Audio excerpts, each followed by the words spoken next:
of the good seed will grow.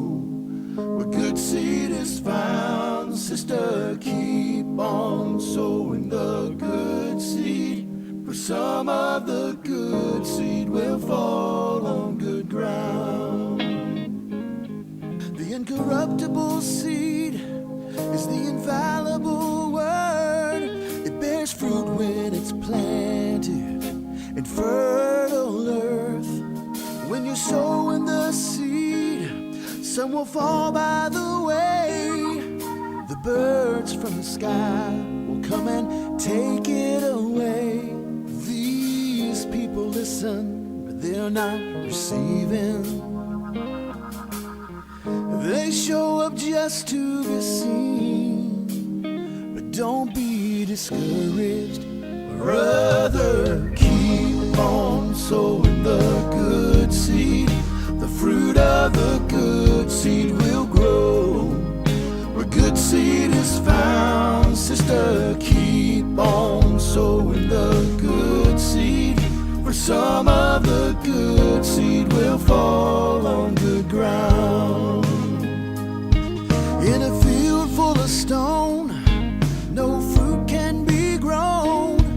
When the word goes in one ear and out the other, it's gone. Many people are torn, they're being choked by the thorns. Life is squeezing their faith, keeping them weary and worn. They get the good seed, but choose not to believe.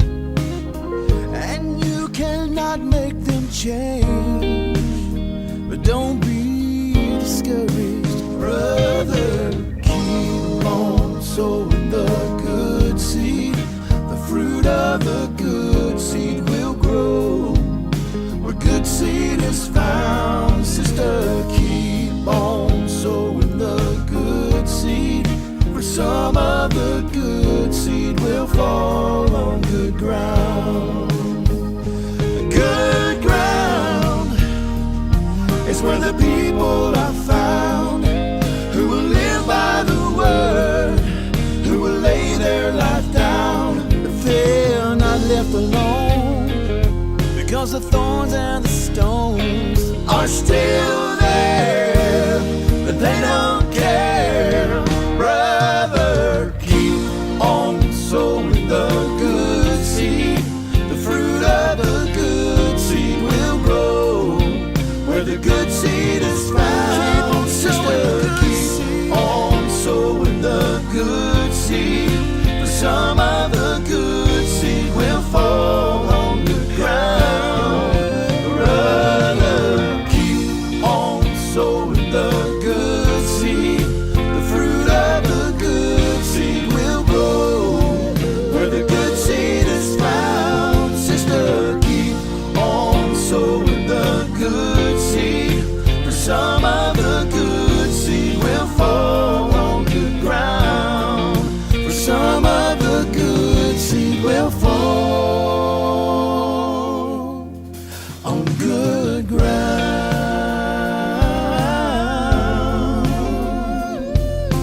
People keep on sowing the good seed. Hallelujah. Hallelujah. Talofa. Alo lava suifua. Talofa atu swafa manmalo Yesu Kiriso. Nei fo ibai ngona fiafi. Ile pa ia mana mamalo shitatu watunu. E sunga ifafi ngaingo fartua matausi. E ngata ileo tina matamama tua. Le pa ia lau whenga ruenga. E malolo shitatu watunu. E fo iniso kapineto o mafuta mai. Hei malo ya te oto. Wai lava sisi tūlanga maulunga o whapeo tai o tatu watunu. O mose ava no o afia matatu KLM. You never know. Talofa atu ya uto fionga. Mautou fo i tai statu watunu. Talo fatu I foi tu pulanga tala vau ya mapaanga masani o tatu pulo kalami. Talo fatu I swafa manumalo Yesu Kiriso. Ai le fo I vai ngole fiafi. O taltonu. O fapiona tai mai le tua soifua loto wola ma ile fo I vai ngole fiafi o tatu to e mafuta il to so ino tatu pulo kalami. Via le tua. Amen. fo I pere vi inga I le tua I mea sili o ia whaia mo I tātou. O ke wenu ruiwa nei pia wheo le whatua ai a whea lunga lau pepa nei whaatalo whatua I fo I ati lātou mafuta mai lunga na YouTube, ma lo lava I ati o tau, whaaftai fo I mora tau lango, e ngata fo I lea o te whaatalo whatua I fo ia I so se tafa lava o lau langio e mafuta mai e nei vai ngona fiafi, ma lo lava so I fua, ma lo fo I le folau. Ile, nei vai ngona fiafi o lo fa piano fa nga solo tato polo kalame how to receive anything yeah sa inisio mata upu fo I a o te mi sa fa pe lava o mata upu le tasia wa nga se la unga se se kasi o le wale na pe no so fa onga ton pe tai e pe you se mata upu fo le o tupu it's like it's this subject is like grow on me vo lele o lo au mai pele atua ia nisio vaenga o lo o mai lo nei tangata ia ma o mai fo ia o le malama. How many of you know the Bible says if you lack wisdom you ask him by faith?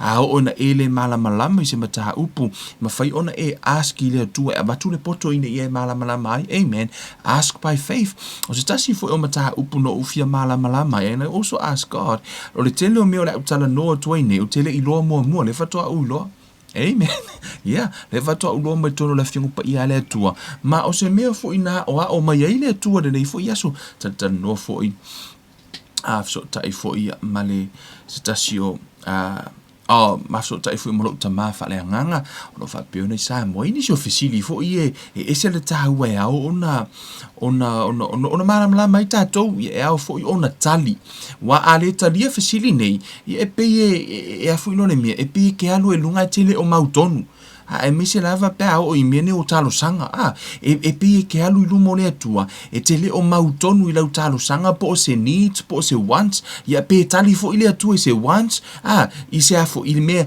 I mo mana onga nai to tonu lo loto your heart desire o nai tele o mautonu pe o fina ngalo le atua e tali ai pe le o fina ngalo le atua a tonu le fiafire nei o le afa manino le namata upu amen o le afa manino le nganga le tu so pray I want you to release your faith ya be it hook up with me by faith. Stalo for ilia tua, we pray and ask for unction and utterance and revelation to unveil the scripture for us. Ia mawhai ona e malamalama, and it's really nice for ilile te awhai for unaite, hungry for the word. Wa a ona ina e ngā lala e te fia wha longo I le upole atua, o le a mawhai for ile nganga pa ia ona foi, ona release ma ile revelation e pe ia le e a foi, tusa le ala nganga pa ia ma o e foi ke lo kaimia, e tala no atu I se tangata ke vai kunga e le inkalesi ni mele kalango kwai ia ele fia kalango fo ai tu putele au kalango skanga ke se maka upu ai esial mera kalango ele o interest le mele kalango kwai I don't want to waste my time and I don't want to talk. It's the same thing tonight. A faifo e tele o ngā lala e te fia whaalongo I le upu. E le pe e tele appreciating le afo le whetalinga ia po le tala noa le atua. E le fia kalangoa fo ila le ngango le atua, I open myself tonight as an, as a vessel fo ilele ia whaonga ina le ngango le atua. I want you to release your faith. Hai tātou o le atua le mātou ta mātou te vala au atu I la au fio le atua e pa ia lava lo suafa. Tatalo atu I lo wanganga pa ia se I tatala o mātou mata ai mise lau a fionga pa maia lo fina ngalo tama si o mātou whaalongolongo ha oa I ma wha manino vaenga uma o la mātou nei a onga ina ia mawhaio no mātou malama mo mātou I lolo fina ngalo ono re suafo o Yesu ke riso ia wha I lolo mana nei a fiafi e ala I lau upu ono re suafo o Yesu o ole mawala au atuai nei. Amen. Hallelujah. By faith we receive. Amen. Olo tātou tala noa I le mataha upu how to receive anything. Tango tu watu needs or wants. Ia po o te tu ua o se tūlanga fo I lele te whaasa mo ina needs and wants fo ilele I moti le fia I lato. O mea mo o mia ma mana onga, po o mea lai te mo o mia fo ilele mana onga.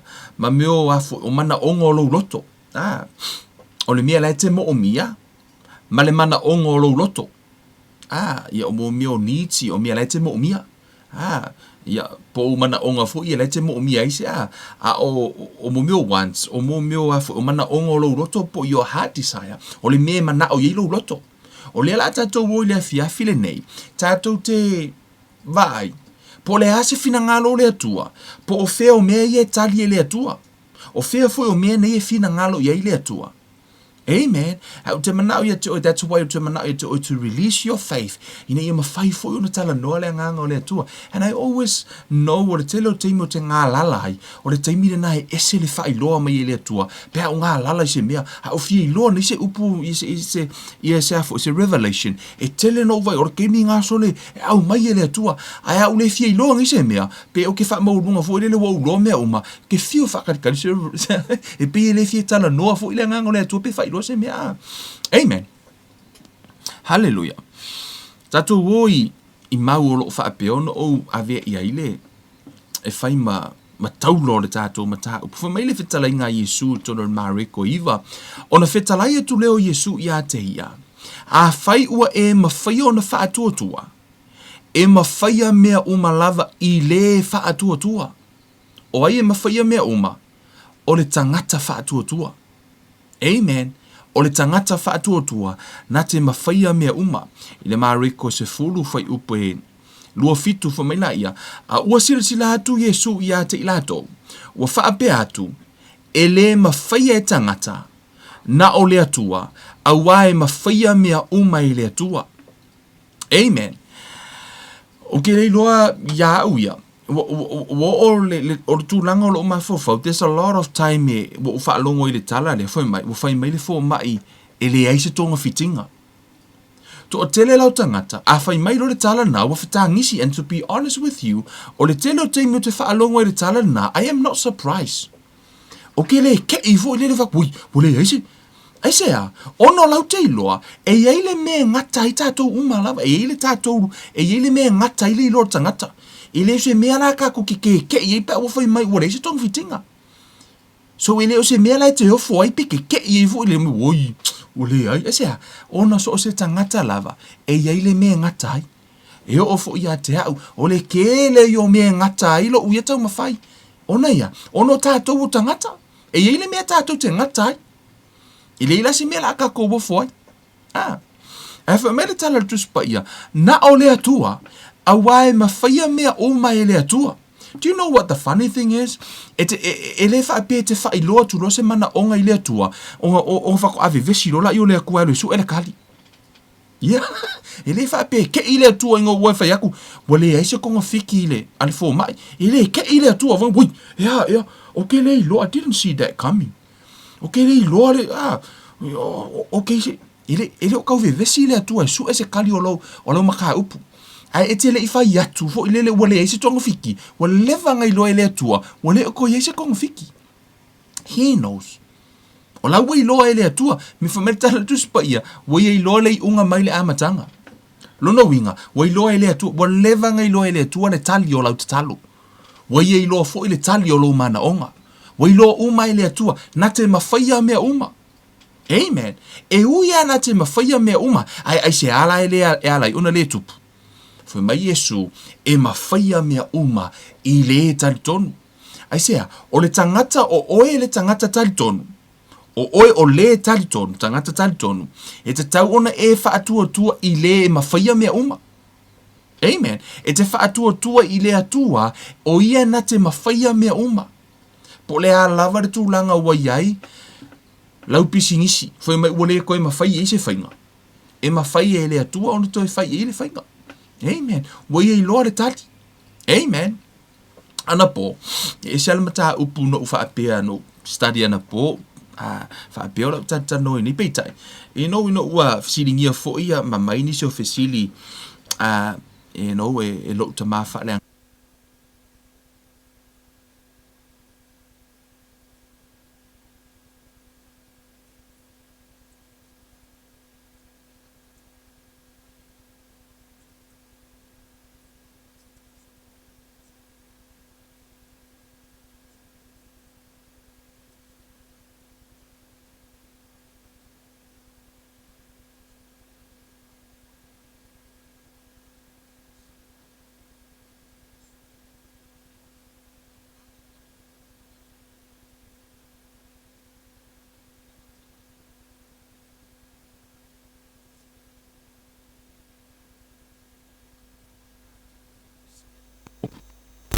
sia ke tato audio guys.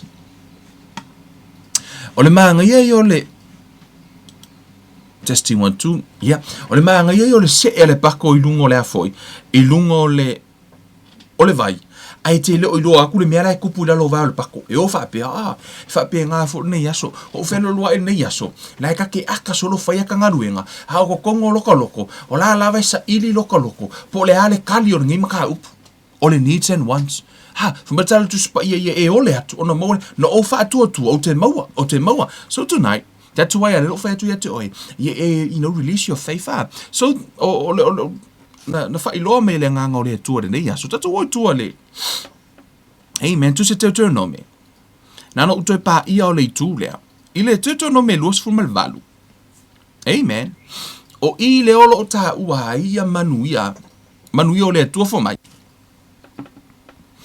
Famai, a fai foi e te matua fa alongo i le si ufofongo Yehova lo uatua, e ana e fai ana polo inga umalava, o te fai atu ya te oe i le aso nei, o na fa asilisili ina le o oe e Yehova lo uatua inu umalava o le lalorangi.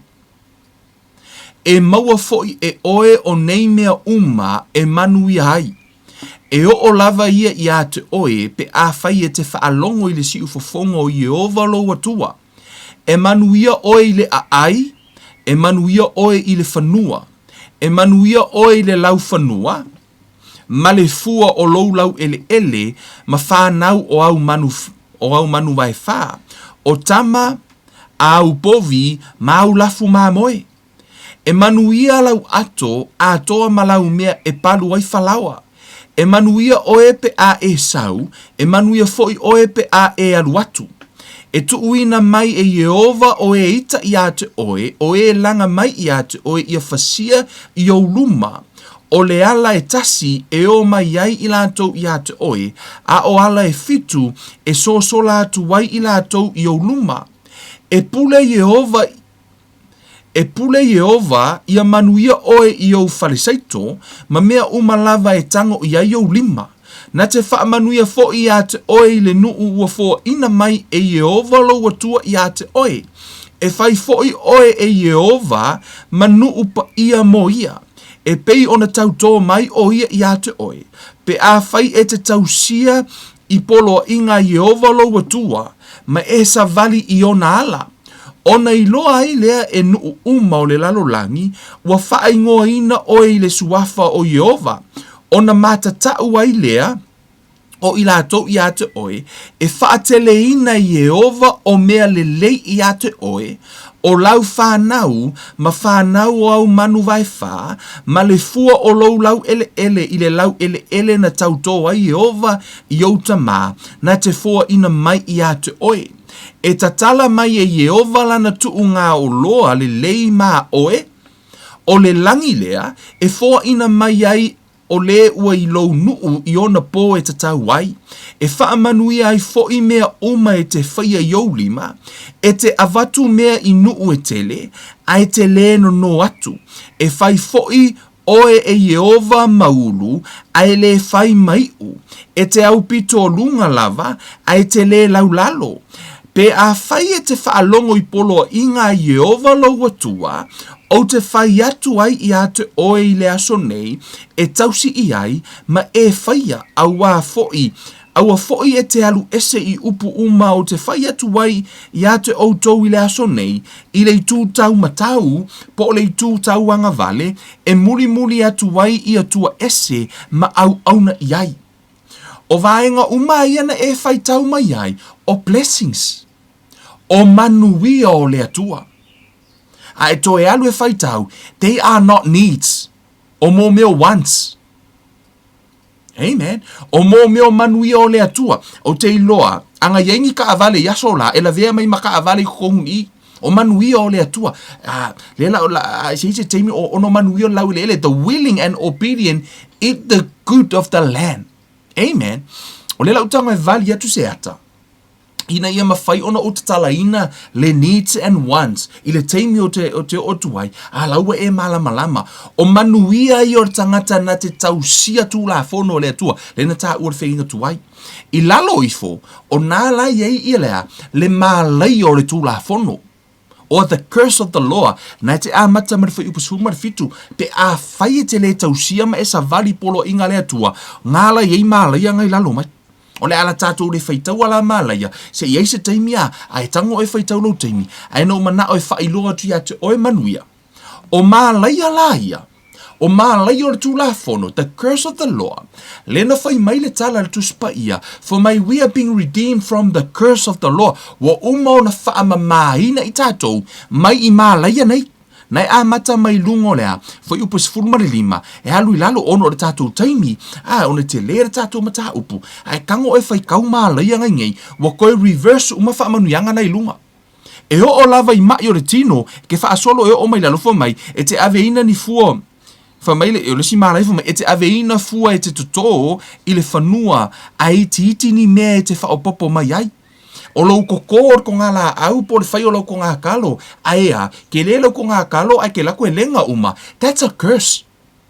E le o sa upa tuspa ia. For mai la ia, wa uma na whaamanuia mai le atua. He already blessed us in, in heavenly, wa uma na whaamanuia mai le atua e te tato. All the spiritual blessings. Wa uma na whaamanuia, wa uma na whaamanuia po, uma na ave e sea matotongi le tau.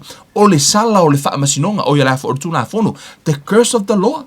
O whanau la le atua, e le te tau ono to e awhia tātou the curse of the law, will already provide le atua blessings. O whea le mea nei ei blessings na, alu e whai tau mailunga te turno me, those are the blessings.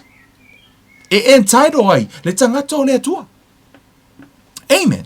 Le tangata o le atua. We are not there. Le la tātou o tātou tatanoai.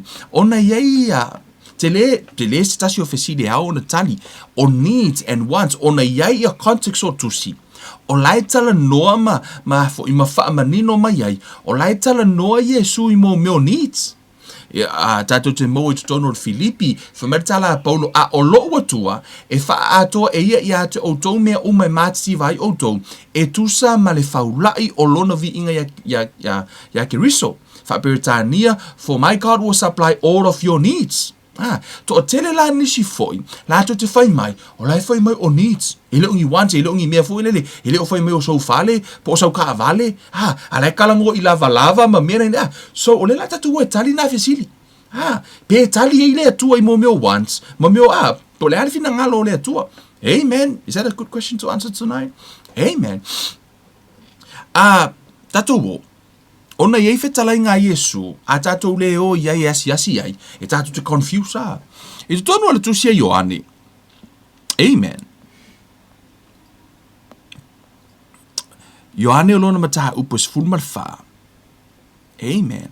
Foi upu e fulmar wha fu mai tātou whetalai ngā Yesu, a whai tau te ole atu i se mea i lo ingoa, o te whai alava. A whai tau te alofa mai i a te au, i o tau tau si mai, i o tau tau si mai au polo a inga. Ar whai upas fulmar whana wha mai whetalai ngā Yesu. Let's pick up from verse 13, wha mai. O mea uma fo i tau te ole atu wai i lo ingoa, o mea uma. Amen. E pe uma no whai atu. O mea uma means mea uma, everything. Amen. E le to suia la utala nā langa o mea uma. Lai wha me tuspa i o mea uma. I still mea uma. Le la tātou ale mea nena le tali le atua isi mea. Ala fa mata tsupa i o mea uma. O le tala no Yesu i lana au so ofo mai. O mea uma fo i tau te ole atu wai i lo uingoa. O te whaia lava. Ina ia vi ia le tamā. O le atalii. A whaito te ole atu i se mea i lo uingoa. O te whaia. O whetalai ngā Yesu no whai atu. O Yesu e le pepelo. Ma e le pepelo lava Yesu, a le tali le Yesu i lau te talo. Lono winga la, si yaki lau pat. E le o le pata Yesu. I le mata upas fulma lima nai lumatu. Amen. Foi upu e fitu. Whamai whetalai ngā Yesu, a whaito te tū mau i a te hau, a tū mau fo ia upu i a te outou. O mea umalava tau te mana na o iai, tau te ole atu ai, o na whaia lea mo o tau, o mea mana o iai lau loto, e le o se mea na mana o iai le atua. O le mea na mana o iai lau loto, e le o se mea na mana o iai le atua. Amen. A o le desires of your heart. Amen. Hallelujah.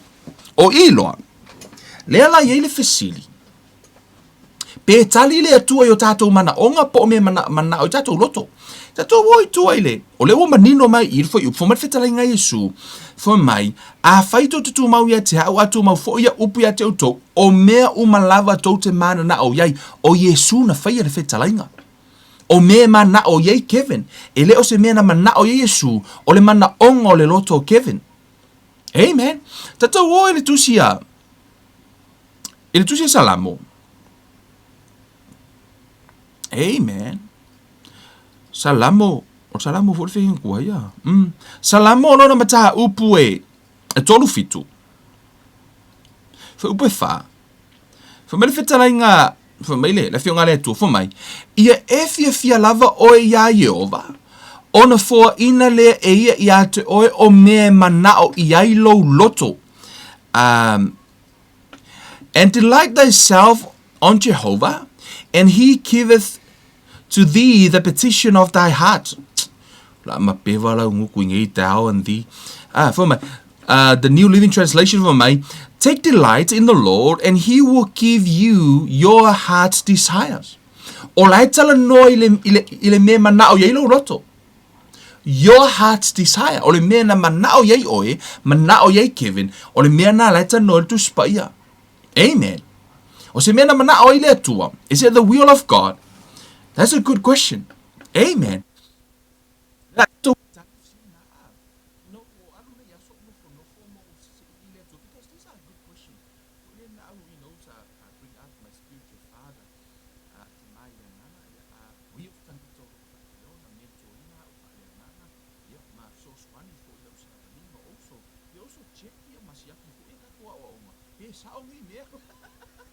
Amen. They say but these are the questions I want to find out.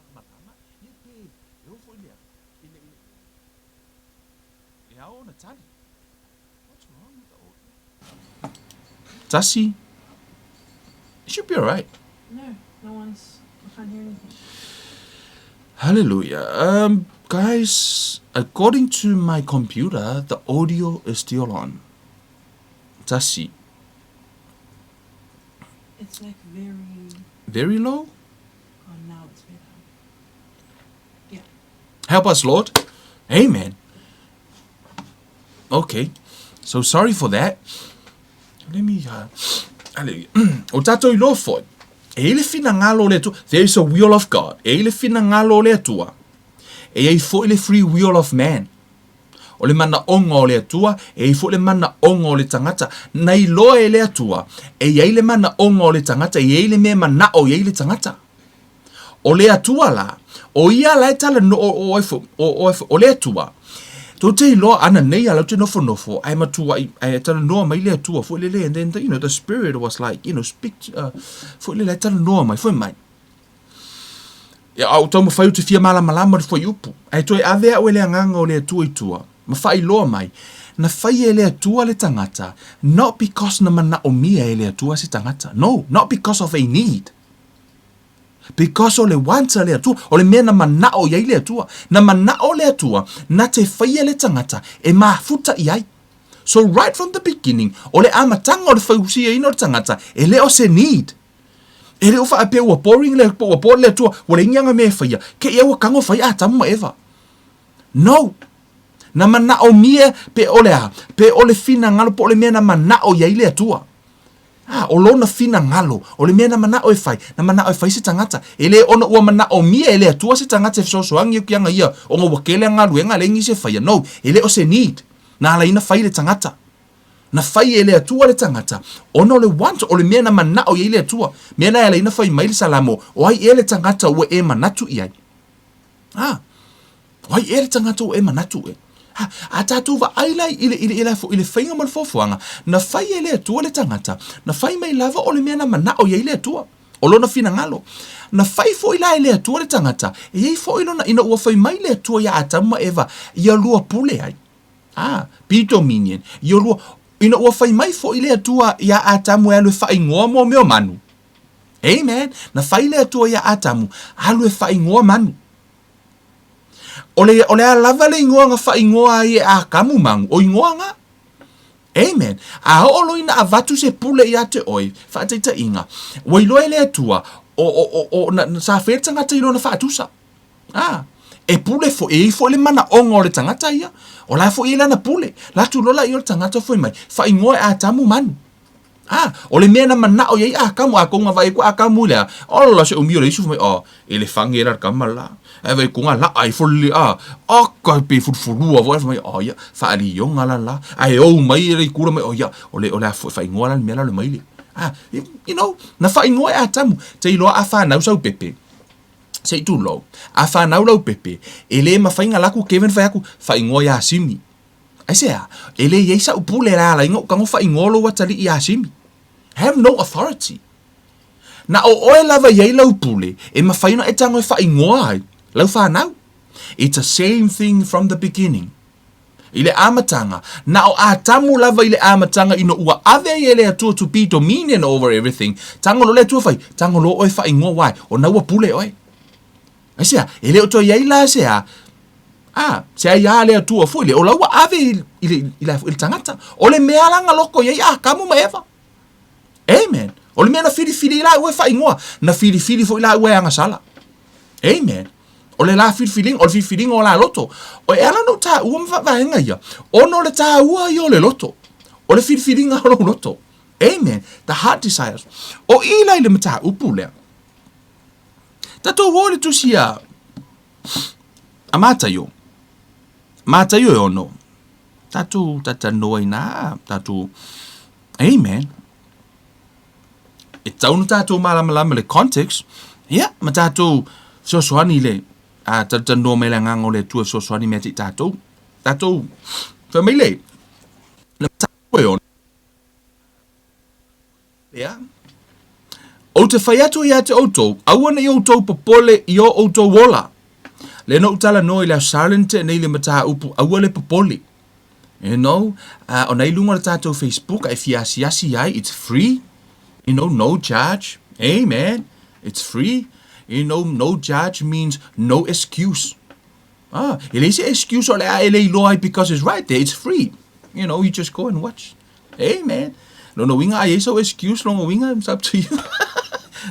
So, o le la ua umano tano na tau puna au te papole. Fo me la ia, o le mea lea, o te whaiatua ia te autou, awane i autou papole i o autou wola. Amen. Awane i autou pole autou wola, i mea tau te ai, ma mea tau te inu ai. Po o autou tino, i mea tau te ofuai. E le sili ea le ola i le mea e ai, ma le tino i le ofu. Amen. O le tala no mai lunga, o le context o le tusi, o le tala no i mo meo needs. Amen. O le me mo o mie e tātou. Guys, I think I go ahead of myself. O lo tau vave a ua. Se uto e lua tu tasi e tua, se uto e fo i mai i langa kauanga vali e sa o le leile valingo le tātou wata. Ia umo e whakako aka i ke malama fo i lele. I tua le tusi a Jacopo, le no tala noai. Sometimes, you know, in the back of my head, o lawe e iloa le melo tala no tuai, pa e tatau no tuai fo iai, mo i lato te leo iloa. Amen. So bear with me, guys. For me le tusi a Jacopo, woutou tu ina nau, ai le i maua. Woutou fasioti, moutou losi, ai tau te le i mawhaia. O na maua, woutou fe mi sai, mawhaitaua, ai le i maua, ina ua outou leo le atu. O le vaenga mua lava na utala noe le tātou mata upu lea, vaenga mua ia e loa le fina ngalo le atua. Amen, ia e loa le fina ngalo le atua. Lona lua e au ona e faa leo pe e te o le atu. Amen. For me le tala tuspa ia, you have not because you ask not. Wa e le maua ona e te le ole, e te tau ona e faa iloa. Amen. E le isa kanga kai alu e suka. Ke awa luak for mai, fa fe kai mo le suka. Ai le i fai o e mai se suka. Kala la kwa kuku ka fa fe kai ke lea mo le suka fa fe kai mo le suka. E tele I ask se suka. Le la si mera fa fta ye me na ta wa il mai ye ole ye ask. Amen. Fo me le fa upetolu. Wo to ole atu. Ai le I maua. Amen. Fa upetolu e la fa ma fa ye fo mai. Wo to ole atu. Ai le I maua. Awa ole awa wo ole atu male fa ale tatau. Ina ia faa uma I ai mea I o outou mana oleanga. Amen. Olea sa ole. Aina ole faa le tatau. Ele itu sai ma le fina ngalo ole atua. Ole mea la le nā lai ona. Ma ina ia faa uma ai ia mea I o outou mana oleanga. Ole tau faa tau nu ungo mana onga leanga. Nā lai na le tali. Olona faa ta ita ingo te fia faa onga aina. I Samoa. E ilo uso lo tau songa faila na lafu manu faila na maumanga ko ka alonga vo le fanga yo ka alonga we fa lele I for me foi fanga we ka alo ki wala we ile ka la pu fanga ngai Samoa ta alo ila lo ta fo la ta alo ilo po le ko ngale lo ka songa le la ya ka alo nga ki nga kele me misi la fanga ola ka alonga ye la na laisene e whaatanga ina ia whaonga ina le whana. O lana lai sene la lea. Ngā alu whaakau mai le whanga ina ua alu e. E whaatau ma le whanga. Si tulo lau malosi. Ngā laku ave e yeile e umar ia lai senge. E lai senge mo whanga o ta alonga. E ile lai senge mo ila tau ia whaira la tau la fumanu. E kusa ae mana o se whana. E te alu la e yeila le lai sene na te alu au mai. Ke alu apalai. O le teimi o lai te ask yei ile lai sene. E au mai le laisene ia te oe te alu whaatau mai le whanga. E au mai, e tusa mai a inga ia na e alatu mo oe, whaate ta inga. E afu i le whale la ora ukama lea. O lusia whiawhinga o ke vai. Tole, mea o le whanga sori. Mo meo whanga ia le whaonga le tālonga. Mo meo whanga vo i whaonga e leo ilana lafu manu. Ia ma le whanga vo i, o lakura lisia songa o whai. Sori, fia le whaakau misa o whanga vo i. Tusa la, ianga ia, e yeile mafua anga tahua nā lai na aski le whanga. Ona I le wa ai fua le malo ma le tūla fono. O laea ta alo I le ta alonga. O lea, o lae aska koe tusa ma tūla fono. Whaatasi I foi, o le whai la fumanu. E avea, e whaalalo ia na povi ia ma tūlanga ia pēa mana o mia le whana. Ia, o lala nā lua, o le whana, e le o se need, o le want, o le mea na mana o ino na loto, na mana o isa na whana. Na alu lai whaatau mai lana whana, ma au mai, na mafua o na au mai. Ono lea, o le mana ongo na loto, o le mana onga tala whea ngai. Ele o se mana onga leanga. O au le nei e mana o au mai se whanga, o le uwango wadu whai, me las ka whanga. O le mafua anga nā lai, no umana o mai se whanga, o ke sau e tuu ilo whale, au ange i eisi. Kama vo ilele ka ke mafau vo ilele e liso la ise fanga lo ka fale vo ilele ke o se ifo se mo ko so e ala no mana o me se fanga ina ia sa o fanga ia po se me vo ilele e fo I ka ko uma o ke ilo fo oi e ke manga o le fanga ai e tele entitled yai e tele mafai ona e fa ataua ona e tele anga va ai ona se e le tala fea ngai po I pele fa atatau fo ino le me pele tu sahai le mafua anga mana I whaongale upura whaongale tu spaia fo mai o le o tātou o le whaale tatau e le o tutusa le mana ongo tātou loto ma le mafua anga tu so au mai ngole whana le mai e te au mai o ke whaale anga mea ai le au mai o ke halu o ke whanga mangu solo ai ia ma ave la ia la utalo sanga e hui o le mana ongo lo uloto te mana o se whana. Amen. O le me mana o ilo uloto. Ai ono le mana ongo lo uloto e le tu sahai ma tu la fono. Pe le tu sahai ma le fina ngalo o le malo. Ai o lo uso ia polo tau songa lea. O ia foi, la ia foi the same desire. O la mana o se whana. O le mafua anga ala ina mana o le whana.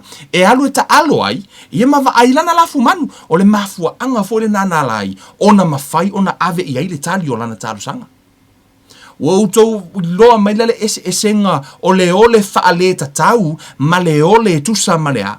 Ma le fina ngalo o le malo pole. Le la au mai le atua. O lo ole tusa ma le fina ngalo o le atua. Ma lo ole e le tusa ma lo ole whaale tatau.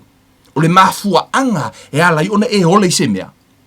Amen. O tau manino mai le i le whaonga ino ia waka whaonga inga whanga o ngau si illustration. Ai le wha pio si kau ngā whanga.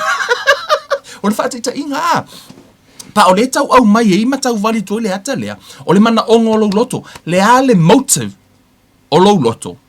Amen. O le ala tatou o. Amen. Tatou o mo tatou e fo i le tua i le a foi. I le tusi lea a mata yo. E o no. O na ua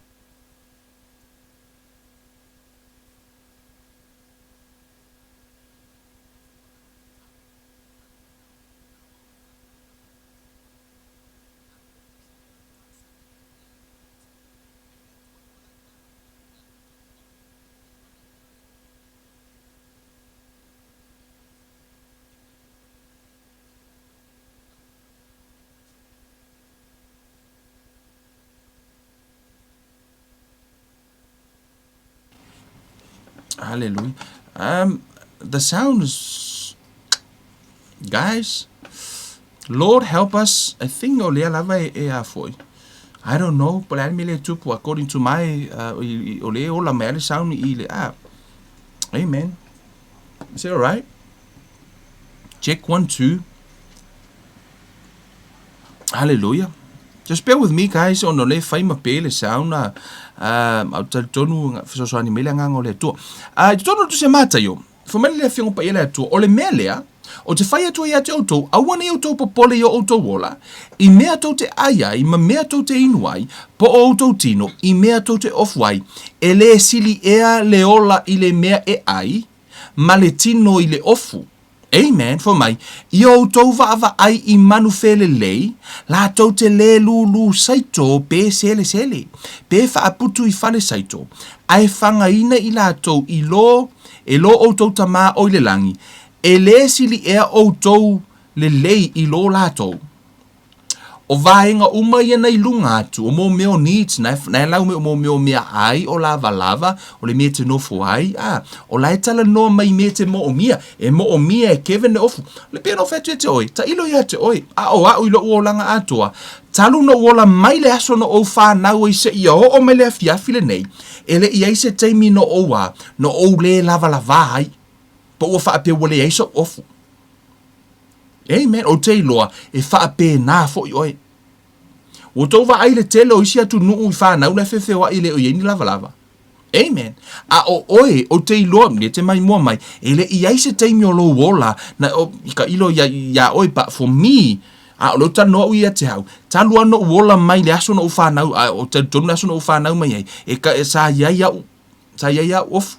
Wea wanga umuanga mai nga mo nga pakingi vo I ele kui le pinge vo ile ele skei me la kwa misi le e ku no ko sa ia o ta lava amen e o mala ile taimi nei a fo no le mea ele ia se taimi wo fa pe wo le iso off amen e o fo ile a I mo mea ai okay le ia ele ia se kemi wo o nga lala wo le iso me ai sa ia se taimi no ofia ai but that doesn't mean ele ia se me ai na ai o la lava na ile me ai na ai. Ana mea na o martim ni o le au te hola. O ina le te va ai le fa maoni o le atua. Malana tau singa, wa ngai feke mai moa mai. O ngai ofu le keimi ngai. Amen. Praise God. Amen. Ngai fwe whakoha umanga e ai. Some of you. O ngai lava ke ai mai moa mai. Amen. O le fa maoni le na o le atua. Amen. Fa mai no tala Iosu fa mai. Io to va ai manu fele leila to te le lulu saito pe sele pe fa aputu I le fale saito. Ai fanga ina ila to I lo o to tama o le langi. E le sili e o to le le I lo la to. Amen. O le tala no I needs. But so interesting. Amen. Fa mai fa upo e afo e lo fitu mai. O ai e so o to e nate mawhaia I lona popole o na whaateleina le umi o lona o langa I le kūpita e tasi. Mire no whaia tu e la sa, au ako ke popole a waile I se winga. Amen. E le mawhaia e le whaapewhea ku le fōma ia ki oe, ia koe whaa waso. E popole loa. E le mawhaia e le popole ngā, o ngā koe wha popo aku I sisi aso e kasi pe lima pe ongo no. E le ise mea le popole mawhaina whai. Ke popole a, ai koe whaa waso. Mire na whamai, au le popole. Ai fa tua ile tua na te mwhaia mea uma. Amen. Fa me la ia. Se a fo ile mea tau te popole ai I ofu. Amen. Ia o tau mawhau I lau talo le vao, pe whapewhea o na tupu, la tau te le ngā lulue, la tau te le milo foi. Amen. Foi mai. Amen. Lo kau kanga koe zoom in, voi lele, e koe vali, mani mele tu. Foi mai feta lai ngā Yesu, se a foi le mea tau te pepole I ofu, lea, foi mai. Ia o tau mawhau I lau talo le vao, pe whapewhea o na tupu. La tau te le ngā lulue, la tau te le milo foi. Ai o le foi upu le lua iwa. O I le na matua I longa na whaamatala mai e le atua, ia le tātou mataha upu le lau tala no ai. O le foi upu lua iwa foi mai tala Yesu. A o te whai atu ia te outou. O Solomona malona matango fietele. Na le ofu o ia e peo le tasio nā mea. Wow. Mai le tele o tangata o le whenga inga tuai.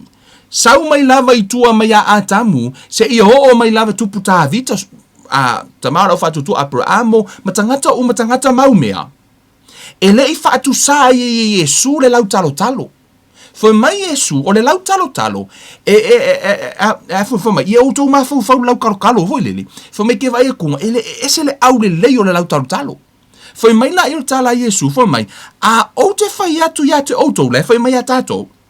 O Solomona malona matangofie, whaatusa Solomona o le tupu, le la umo tano foi mai, Solomona malona matangofie tele, na le ofu o ie pei o le tasio nā mea. O Solomona I te tono le tuspa ia. Amen. Hallelujah. Si tātou o Solomona, o lunga le tala no mai mo meo needs. Ai o mai I au mai e Yesu Solomona. O Solomona, ele o se needs na la e yei Solomona po o sona mamalu. Na maua mai I se ma I le afo ini mea na ye mo o mia. Paule o le tupu I to tono le tuspa ia. Na maua le tali ona o le want o le mea na mana o yei lo na loto. O le mana ongo le loto o Solomona. O inana whaata mau a inga ina I ele atua. Ele o se mea na mana o yei le atua po o se mea na afo. O le mea na mana o yei le loto o Solomona. Le la tato wo ai. Peo no whai atu. Peo se mea na whaali ele atua ia te au le nei aso. O whai kau vatu. For me, peo la uto whamanatu me le tua. Why Solomon? Ai se ale mea wala ina whaatu se ia Solomona. Ona e paule o le tupu I to tonu o le tuspa ia. Na whai ai le atua. O le ale mea ete mana o iai. What do you want? Ask me. Fesili, whai mai e te aupo le ale mea ete mana o ino ua vatu lea. How many of you know God is not a respecter of person? E le whai longa tangata le atua. Amen. Foi mai le tala le atua, o lewa whaatusa Yesu I, wa umana tala noa, mai Yesu I lunga o leta noi mo meo needs, ma meo, o mea mo o mia. Ai o mai, foi mai le tala Yesu, foi mai, au te whai atu ia te auto, o Solomona malona matango fietele, na le ofu o ie pe o le tasio nā mea, foi mai Yesu, e sili atu le lau talo, I la e ingo ofu wai ka maro le o Solomona. I to tono le tusi al mua, I think mua tupu no ta upo se fulu, na e tala no ena sau le tupu mai lea, mai saute le tupu se epa. Sau le tupu na fai mai, wo sili atu mea I o over ai, na I lo o tala sa wha apea no longo ina atu, po o tala no o wha alongo ai. Amen. E sau, le matau tia o le mamalu. Le matau tia o le au le, fai mai oa, o mo meo aulo e o I au auna, le tamau a ingo Solomona. No foi le tupu lea. The question is, what's a need?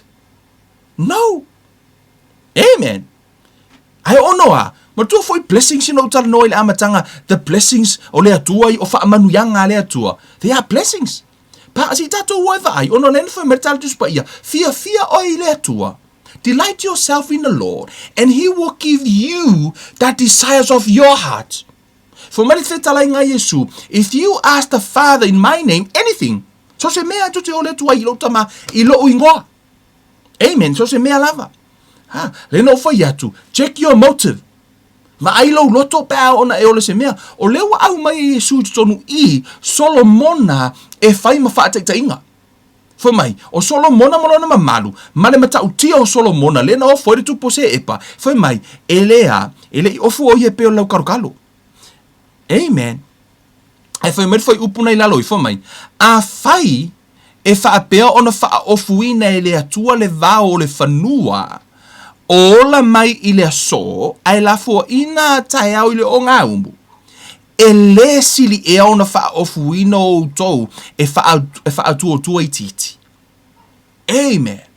O tau va ai I le whetalenga Yesu, e le I sili Solomona I le lau talo talo, ai sili atu oe I le lau talo talo. Le tangata whaatua tua.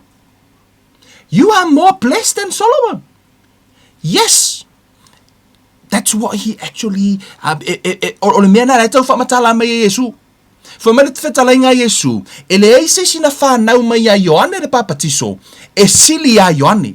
Le eise sina whanau mai le manava. Whamai le eise sina whanau mai le manava o le whawhine. E sili a Ioane le papatiso. Whamai le whetalainga Yesu. A o le iti le malo o le atua.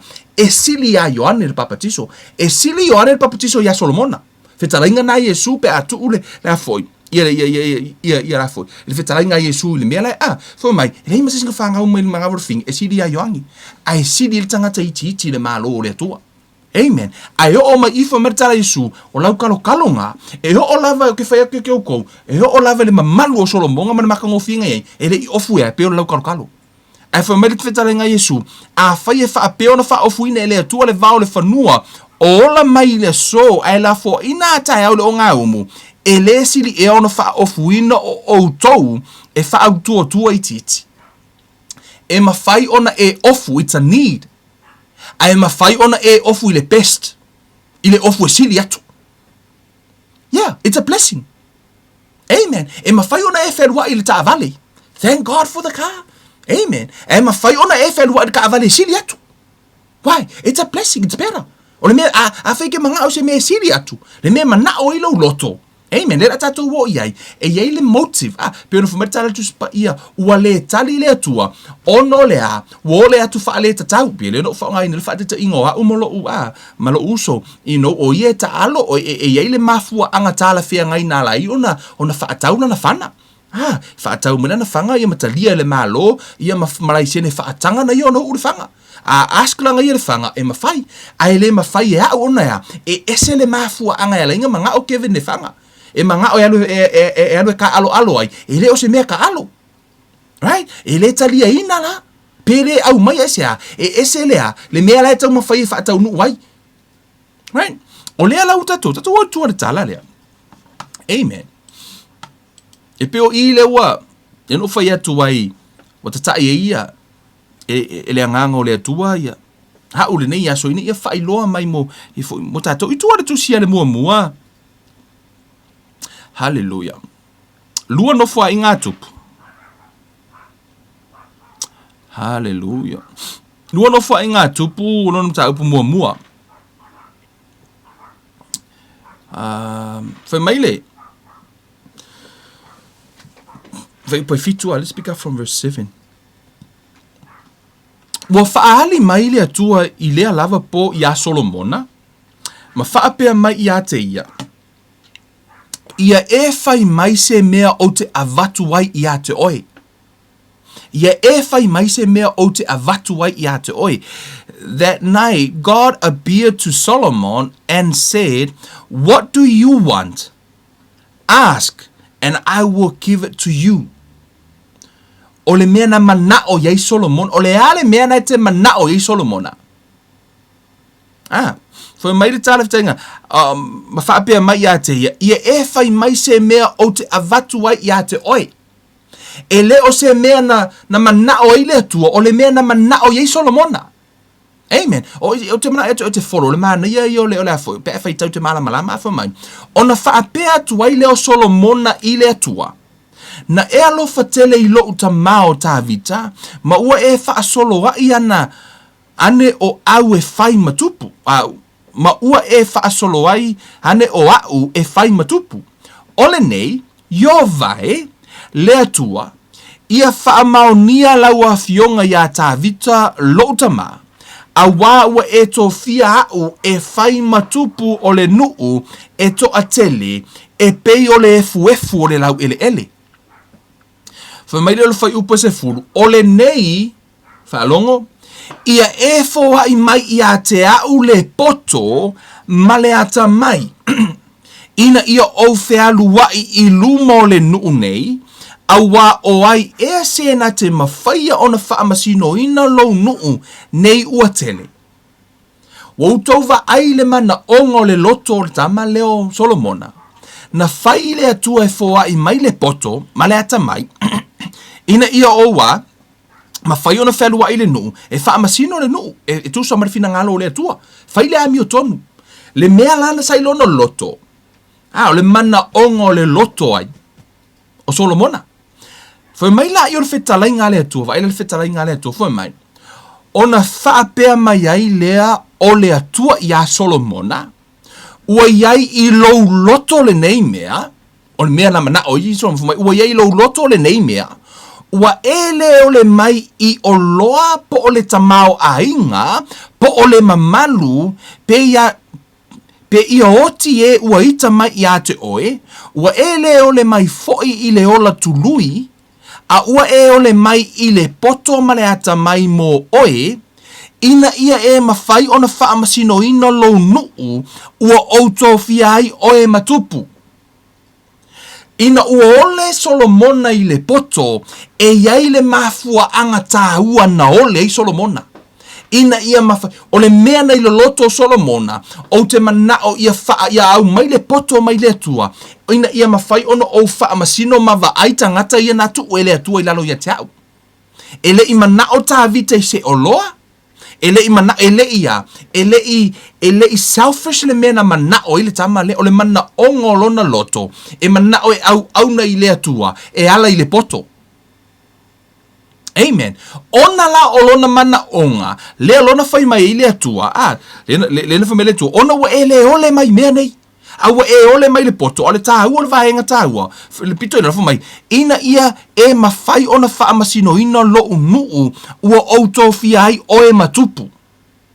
Ona ole mana o fa tau nu le fina ngalo ole atua po olona fa na una ta inga o lae tu sa male fina ngalo ole atua ona lana vala au ina ele atua I o e fai matupu e va aita ngata ole mana ongala ele I mana o se oloha po o se tamao a inga po ina I feoti tangata o ita mai ate ia pe fa o popongi si aso olonga ola e ngaka uma kupu ile wa ana fa ape e ask Solomona e ola mai o male temine who knows. A tonu e familia tua. Okay, e ke ola ala. E o mai anga kupulanga la lave ke ola. Pe ana fa pe askai. Wala familia tua. A familia. We le ole mai fo I le ola turui. A ua e ole mai le poto ma le ata mai. Ole ava nole na ave le tua ya Solomona. Ole ava ngoa e makwa ke le ava ngoa nga ave yai. E o lava I le ola e le oti. O le fo na tu ele atua ya Solomona. A kongo ai penga le pauale o kangaka ea. E o marke minge o lai ola penga fa pe fa ile atua. Ia umianga o wola. Langa lana fa ile atua. O le ale mea na te mana o ai. Fai mai ata o te faia. Amen. Ai ole Solomona na ole I le poto. Fai mai lona I o le tala ai fo. Ale atua I fai upus fulua. O le mea lea. Ua fo ina atua I ate oe le poto. Male ata mai, wa ave I ele atua le mena mana o ai fo mai. O te foa ina atu fo I ate oele o loa. Fo lo mai lo mamea ia. Male tamao a inga, male mamalu, ele I whaapea ona iai I tupu na mua I ate oe. Ele whaapea fo I ini e muli I ate oe. Hallelujah. O le tamao aing, ele iai se tupu ngā kukusa long kamao ainga e pei o le kupu leo Solomonga. Foi mai, ele eise isi e luma atu, ele eise isi e lalo mai. Ile ha, ile tamao ainga o le tangata leo Solomona. Amen. The riches. O mea, o lea, o tamao ainga o fale, o le oloa, o mea umalava. Mea tau tamao ainga na faa oloa ina ai ele atua Solomona aisea na sa ole mea na ilona loto ele lei le mana onga o lona loto e iai le mana onga le o le mea na mana o iai a ele lei o le mana onga e tusa ma le fina ngalo le atua o le mana onga le lei for mero tala le atua delight yourself in the lona winga I tu tonu I tato yo tu le tusi le we va ile tala lea paulo le tupu na fai ile atua vai pole ale mea ke manga o iai o le mana onga Ai tango Yesu tu mai ia foi Solomona. E fai mawhata inga ona olana auso. Olai malama umalong auso. Ele ai maseisia. E sili o Paulo le tupu mtu o le auso. O tangata e malama i pola fu o ina le fiu pera tu. La tu te loa. O le tupu le Solomona. O le tupu na fai i le atua, na whaata mau a inga ina e le atua. Pau fo le tupu, e siri a kurunga mau a inga ngai lo kupunga mua. Ma kupu i murumuri mai. E o mali minei. E le asa se kusam Solomon le tamau a inga nei. O foi se epa. O foi le tupu mai o le saute. Amen. O le alawa sau Yesu, i malana whetarang fo mai. A o te whai atu ia te outou. Solomon na malona matonga o fia tele. Na le ofu o ie pei o le tasio namea. A fai e whaapeo na wha ofuina e le atua le vao le whanua. O ola mai i le aso.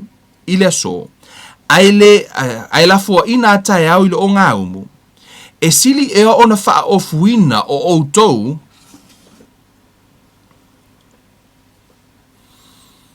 Wha ofuina o outou e wha au tua i titi. O lona winga, o laufa mai le tala Yesu, e sili atu le mea te ofu ai, it's a blessing. Amen. O le ni, tole, whadita inga fo ilele, e mawhai o na e fia ai, te tu louia, a pia lao maa ua masi o kōrua. E le keimi ua mkua i alo whaifa se manga ruenga wha mai, o lau fia ai. Amen, ua maa fia ai. O le taimira na, e maki o menga le whale, o lai e le whalai e lengi. Amen. Ma ke o marwhara e lengi. O le mea o laua mana o mia waka kaunga ai peitai. O ke sau o le whare. O le whara e lengi. O ke refia ai. O te mana o se steak.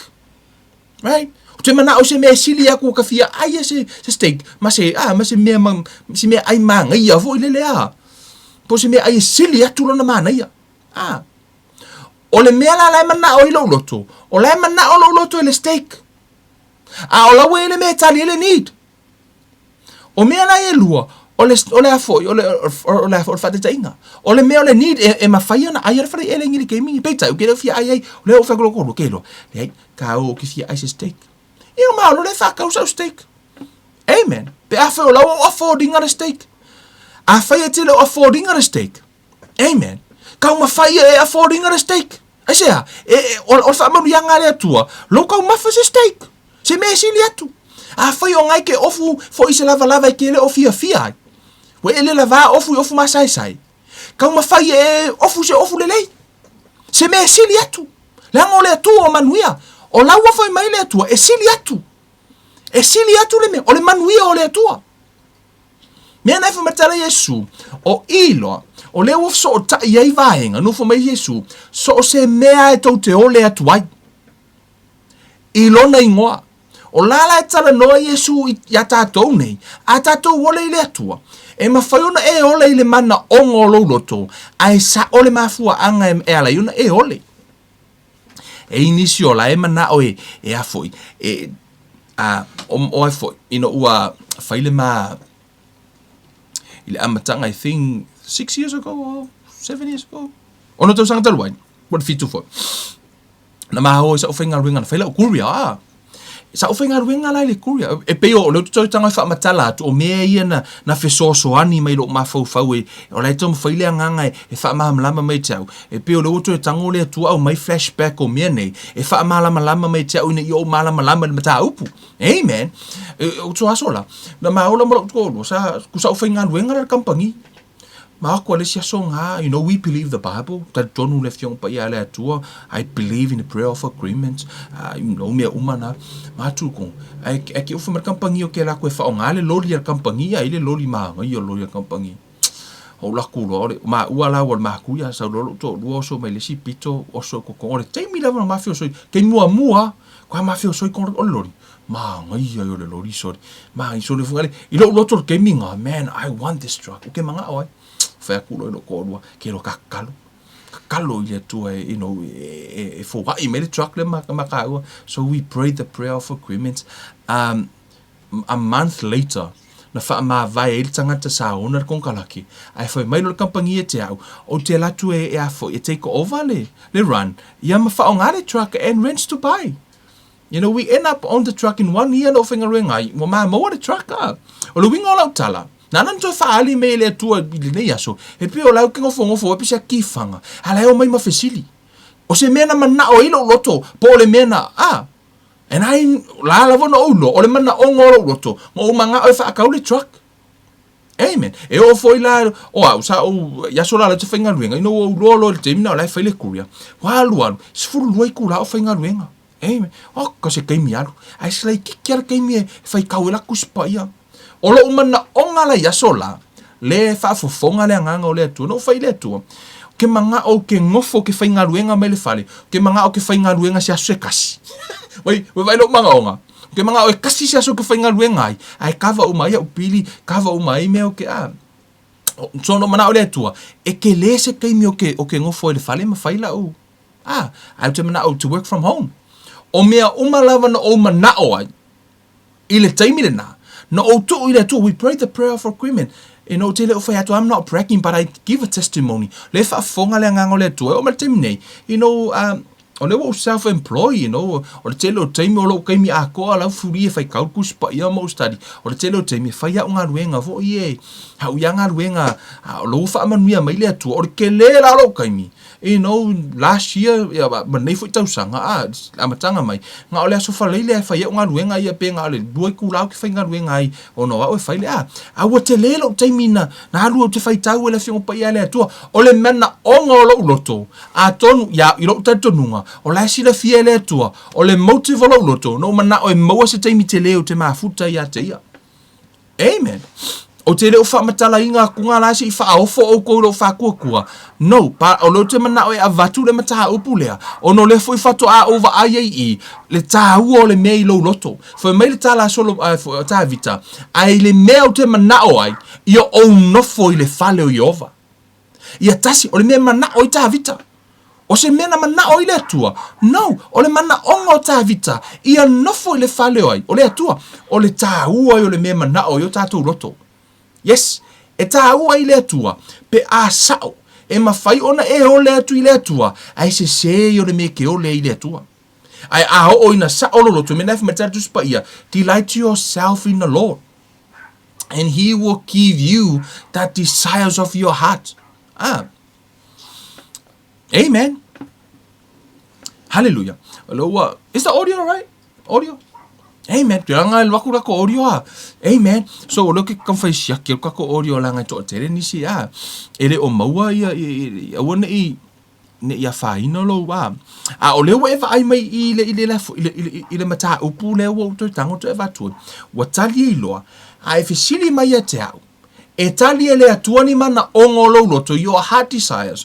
O le tali e afoi. Yes. Ai o le ale mafuanga. What is the motive? O Solomona, na tali ai le atua i le mea na mana o ilo no loto, fa o popo maisi mea, ona o le sa o le mea na mana o ilo no loto, na mana o e au nai i le atua. Ai o le ale mana o ngolo loto, ina ia whaatau nuu waitu ina naunga leanga, o la utali e le ai. A whai o nai mana o lo loto, nai ke wa ai, ngai kakalo i le akua, ia whaisau wa alele. Se ia ofo ai sa mo o oer kanga ka mua ua whailau vālele. Ia. Good luck. A tonu e maua sau vālele. Ia. Ai o la utali ate oe. Whamatala tu sapa ia. The blessings of the Lord add no sorrows. Whamai o whaamanuianga le atua. E le ai se ti ngā. E ke kau le ki ngā inga su e sau vālele. E fōa i e le atua. Because the blessing of the Lord add no sorrows. E ke kau le ki ngā inga ai. Amen. O whaamanuianga ia le atua. E whaamanuia le atua pei o Solomona. Ina ua ask Solomona na fōhai e le atua le poto. Male tamau ainga. Na wha tamau ainga ina e le atua. Tangolo Yesu au mai tu utonu i whai mai. O ke whai ake o i lau karokalo ia. O le mamalu o Solomona. E le sili aku lea. I lau karokalo lea. Mara wha ofu ingo lau karokalo. Ai sili ai o tou. O e wha atua i titi. This is a really big statement. Maku ai kele i le whaalongo la le au so o le kaimi lea. Wow. E le ima se siri e kia Solomonga. O le kupu lea. E lau i loa i longa mau a inga. E loa uma e kaka e peru. E le ise kupu e pei o le tupu lea. lona tamao ainga o ana au auna male aulo ma mena na fausia ai fa mai nga makua I ofo ia weva ai si kupu ai ofo ili si kupu Paulo le kupu ngofo ili kupu ai se e pai la ko mo maka ukia fa me o mingoi au onga amen nga o mingoi o maka ko malo mingoi au onga amen le maka ukia ola o le mamalu male ta mai o le tangata le Solomona na fo wa ye le tu asia o le mena mana o ile loto Solomona ai fe sidi me te opo se menga mana o ile tua I don't see it in the Bible a tonu o lana ilo ele atua wa ilo ele atua me uma a o lana tu sia me langa pa ia ma fa ilo me te tato o le sa o le mena mana o ilo no loto e o fo ia ta vita let's put in the tato tano you know what sau Yesu sau le atua fili ta vita e sau na te mo mai le tangata o le toa na fili mai ta vita ono le loto o le tangata e mana o ile atua o le tangata e sili ifo le atua e fai tau le salamo se laus furu iva mai lava foi upu mua e o foi upu munu o salau suriva I think that's one of the longest psalm o salamo pito isilina ona omi o salamo pito isilina te vai o la vivi ita vita ile upu le atua mai matango fie la wa fionga o la upu e pe o le a o la tala noa le tau o le upu tangata e wailo no loto ile fina ngalo le atua he delights himself to the word of God le tangata le ta vita pe tango fai tau salamo atola o tangata fall in love with the word te lo asola ko kala kule ka a sola vo ile le ao ala me ke le fa ipo me mako ainga sa faila ia kusi o ie wongo vai ke mila a fa ia kusi ho ie kusi la kusi ave isi mako ainga ala me fio wa fa kusi I love you fa vo ia kusi ho ie ma upu la ka ua ko ma ngi o love letters o ie kusi no ave mako ainga he o ia text fo ile makua I ofo si o ko lua ile le kele le copy and paste mai ngor kuko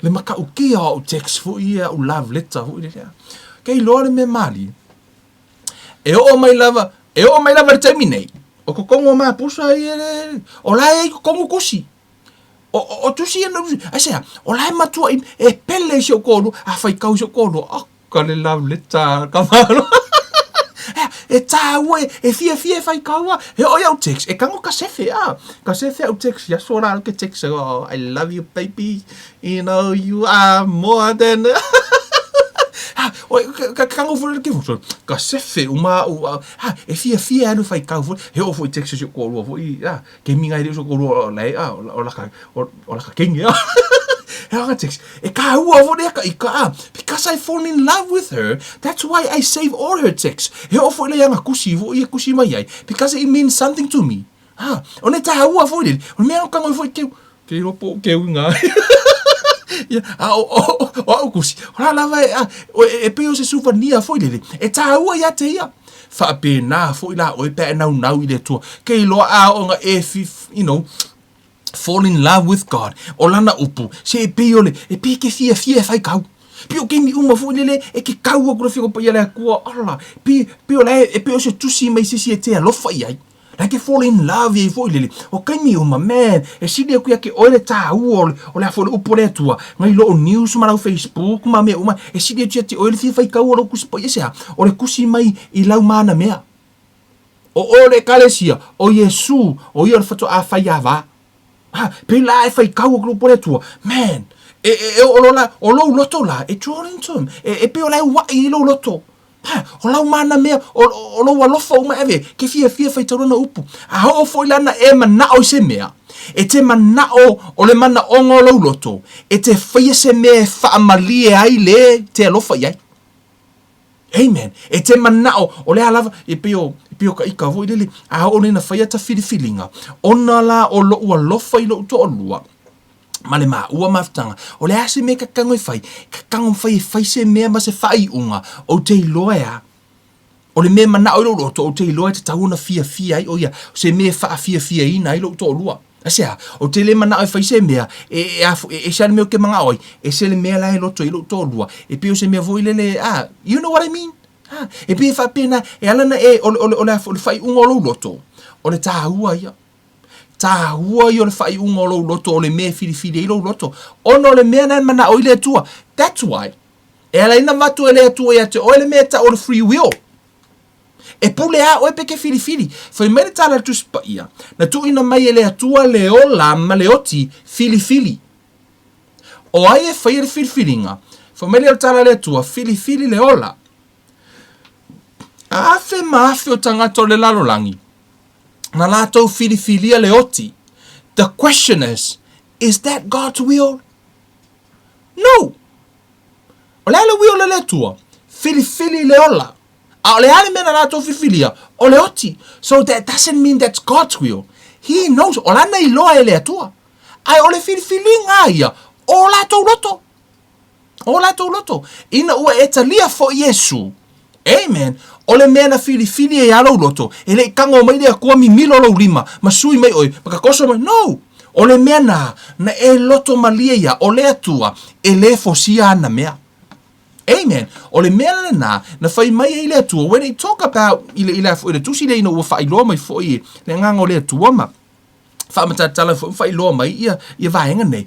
O le tala noa. The answer is yes. E tali le atua you needs, e tali fo i le atua I wants. I mana onga lo loto, your heart desires. O me mana o ye lo loto. The answer is yes. It's a big yes. O mana onga o lo loto. Pe a tusa malona fina ngalo. Su e me le na fatuai, su e le fina ngalo le atua. Ia sa o le me I lo loto. Pe sa o le mafua anga ya la yona e ole. Amen. Hallelujah. Ole mata upu le no fia tala noa I le aso le nei a. Le la o te iloa le ata tala I lona mata upu. Tatu taimi. Oh, ia fa umakuro I a. O I, fa mele fa tala inga Yesu I le mata upu e fito mai. Ia o tou o le atu, ole. Ona fo ina mai ei le ia te o tou. Ia o tou sa ili. Ona o tou mawai lea. Ia o tou tu I atu. Ona tou inga na I le ia te o tou. Awa ai se o le atu e maua e ia o te talainga Yesu o ai se o le atu anybody o le atu e maua ele o fai mai ele e maua amen fo mai o le ala o tala no tangata e sa olo na loto ta talo e tusa marfina ngalo le atu fo mai o so sesi lava o le atu e mauti noa e maua fo mai la I o le mene no fia tala noa I nei ale la tato tano ele staimi fo mai la ia o le sa fo mai o le sa ili foi e loa e ia. Amen. Na. No fo e fai loa fo I le nganga o le atua. O I. Le tele ina feo la ile toa tele o Kirisiano. Toa tele o tātou. Tātou te ole. Ai tātou tele sa ili. E te tatalo I le atua I se tupe. Ngai e mafau faula I e pa u mai le langi se kupe. Amen. Ai te le alo sa ili, po o fele me ala e tali me ile atua fo mai, so o se isi sa ili, e na te maua. A haona e tatalo ile atua I se me te mana o ai, o le vaenga e tataona e tatalo, e tali ile atua pe atu sa mono no fina ngalo, o lau ngā luenga e fai, alu e sa ili, po o fele channel la e fa o ngā e le atua. Amen. Hallelujah.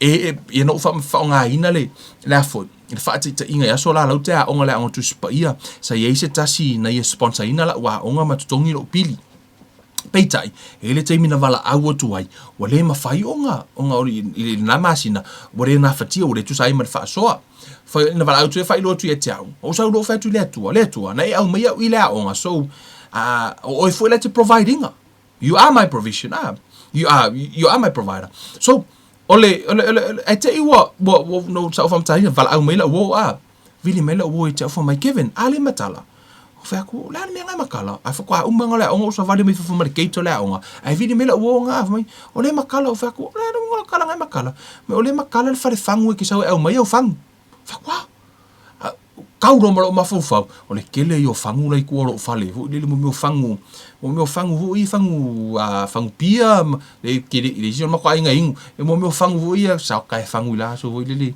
mo ka ka yo ko piliaki au ka fon ma ko fa le ma piliaki ia ma sangi nga o la ku au mai fangu hu pa o nga ia mai fa puku ku ro fa le le la ke wo ko le fa ko ma ku ai o tele I vili la wo o lo fulu o fangu o manga fulu ma fangu ke fa ku ia ki oi ave lo fangu lo au mai o fangu penga le lima e ka singing o ma But so amazing.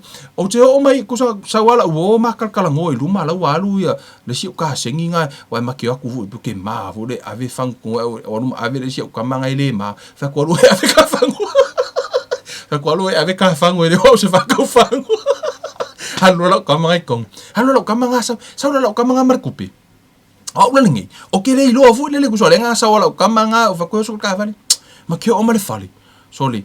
Uma ko kongi lo pidi ai ko koele le lua sa tala mai le mai kupeng mo mai fang fika I fonga kongo le 5 ka sengene ngol mau makwale kala fia ngai al kupeng mo mai man I'm telling you the Holy Spirit is a witness right now o le utata fam tala tunga o le winga la tala sa o fa tu ile tu mo utatalo ai no usa ili fo inga ua mawala va ngo o le fa manga ku mai ai ku songo o le la matal no ma sia o fa ya o kile ivili mai tu so wa vili tangata yo fai o po makala ia mo me va ko mo o fangu vo le la fa matala ma ye o le la fa apela o le o me la na ia vili make ai vili make ai mo o lo ke mga o mi se tu per termina ko mga ku ro ka ko fangu ia nga mo le va ka ke so le vai ngo for ka ma lo stoma ko fu ma ke va il fulu ngo fangu ai ma ku I illa fa so ko ai amen ai tu sala o le fa tua amen ai esa ili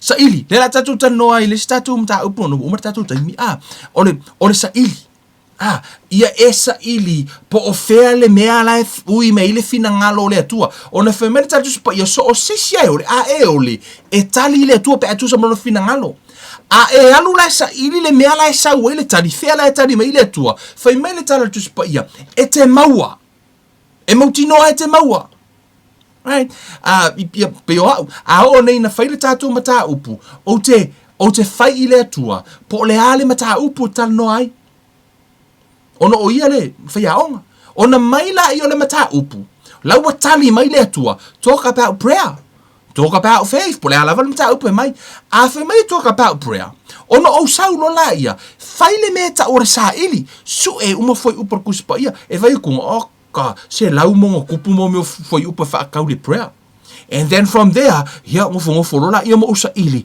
po ofere foi upu lai mana o ile tu o le o la usa ilia lona fina ngalo lai mana oi po le ale me e afo o lai tala no mai le tu mai le tele foi upu e o mai fonga lot of time o le kele yo ka ko foi upu o tele alu yai but I only pick some verse ini ia mafai ona au mai se o nga mo tatou mafa mo le ngangole tu ba le face malos. Amen. Tato te wha moe le ngangole tua. E pila o ngala a esa ili e mautinoa e te maua. E te maua. Fele mela ui a whiwe e te talo I le tua e au mai le poto. Ya au mai se message. Te lore mea nai pito I sidin ta wai le require of the law pe te whai I le tua pe o ta vita. Fa mai le la whai le kaua e fa mai tala ta vita le tua. E te fina ngalo ke alu ke kau. Mai le tua alu. Si, e mua aski le tua, pe mana o le tua alu. Ko yo o le skemi, ko e fai le tua, te mana o te alu, ko e fai e le tua alu. E rei fa pela ngofo ka vika fa pe ka vika. So se kemi o ke fai le kua, fa le kua ke alu, le la watu. Ona ye le taimi na fai atu ile I ta vita ile tua, le tua, o te alu e o te tau, me ta e fa le tua, au e ke alu.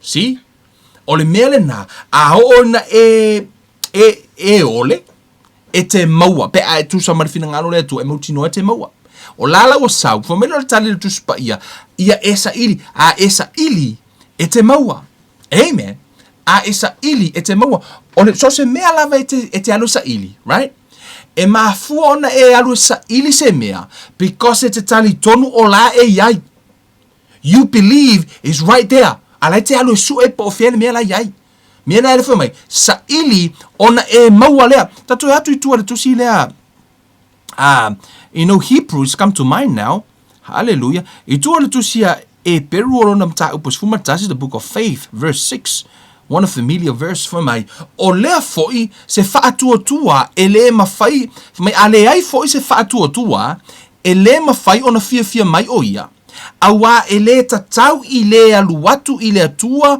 ona tali tonu fa mai awai e tatau I le aluatu I le atua ona tali tonu o lo o soifua o ia me mua ia e tali tonu o lo o soifua o ia po o la e iai Mea nā lai fo mai alu sa ili le tua ia eilo o lai ai le tua. E mea nā lai ona alu sa ili e kere o alu su e se mea vui le su inga ve e kere o lopo lai mea lai kere su e. O lai te alu su e o la e ai le tua. Fo mai la i te supa i fo mai o ia foi. Na te tau ia mai o e matua sa ili ia te ia.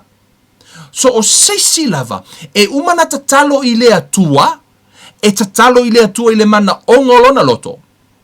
A alu e matua i sa ili, fa mere tala tu spa ia, e te maua, ona e tau i e le atua le tangata e matua sa ili. Amen. Tatu tanoa i namta upu le soa. Astofi. Amen. Ai, e ese le ta ua.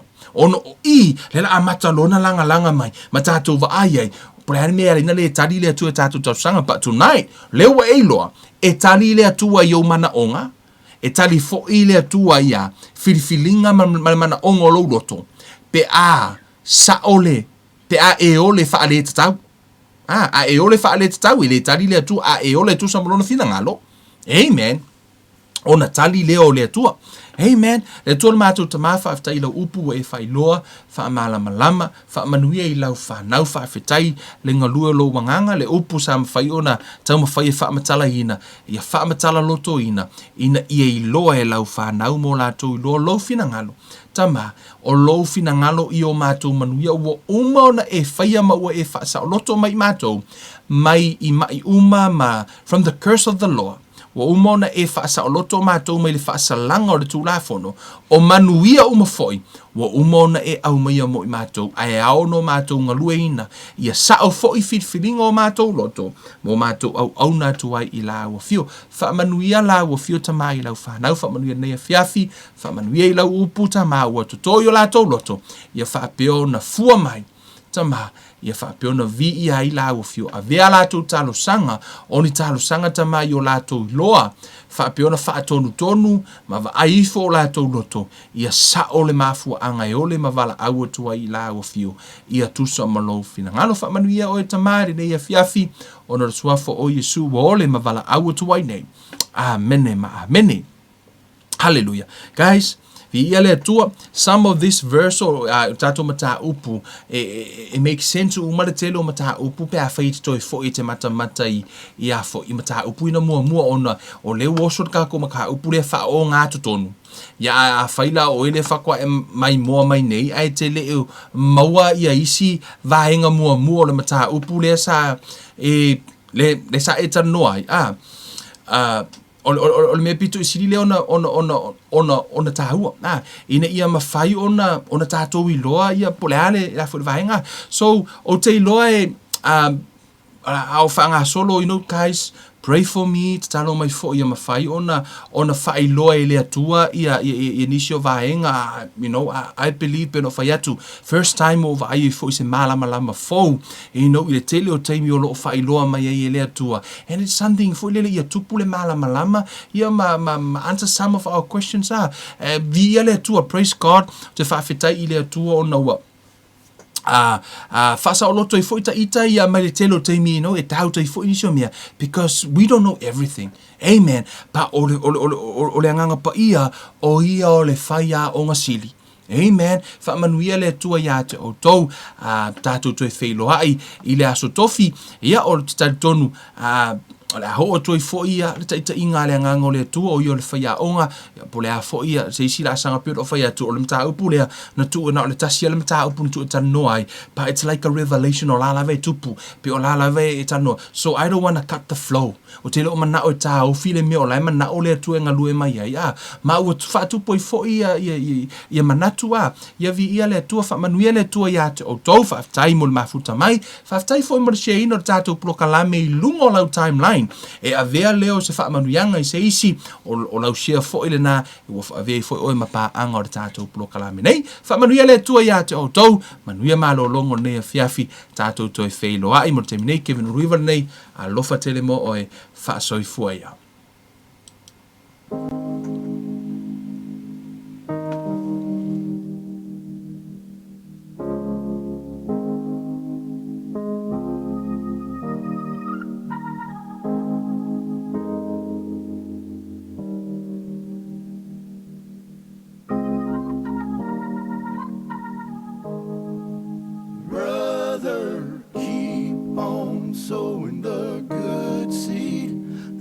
of the good seed will grow.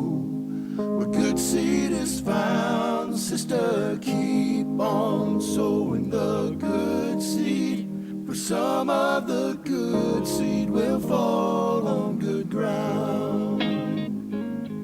The incorruptible seed is the infallible word. It bears fruit when it's planted in fertile earth. When you're sowing the seed, some will fall by the way. The birds from the sky will come and take it away. These people listen, but they're not receiving. They show up just to be seen, but don't be discouraged, brother. Keep on sowing the good seed. The fruit of the good seed will grow.